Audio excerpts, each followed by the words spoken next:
கேட்டையில விஷயத்த தூத்துக்குடி கொத்தனாரு பாட்டு எப்பா எல்லா இடத்துலையும் ஒரே ஃபேமஸாங்க.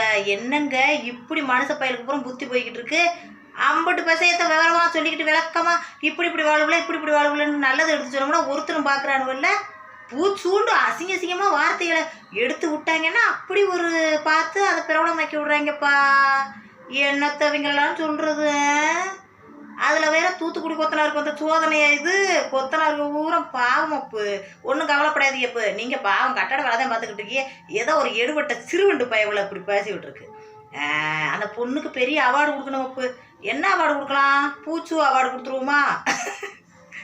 அப்படியே பூச்சூண்டு எழுதி பெரிய எழுத்தை எழுதி இந்த பக்கம் பூ படத்தை வரையணும், இந்த பக்கம் சூ படத்தை வரையணும். வரைஞ்சிருந்தாம்மா அவார்டு. இதில் தான் மணி ஃபேமஸ் ஆன பூச்சூவில் அப்படின்ட்டு அந்த பொண்ணுக்கு அவார்டாக கொடுத்து போடுவோம். என்ன மக்களே, நம்மளுக்கு ஒரு லைக்கை பண்ணுங்க. தூத்துக்குடி கொத்தனார்களா பிடிச்சவங்க பூரா லைக்கை பண்ணுங்க. எப்படி பேர் பிடிச்சிருக்கணும் பார்ப்போம்.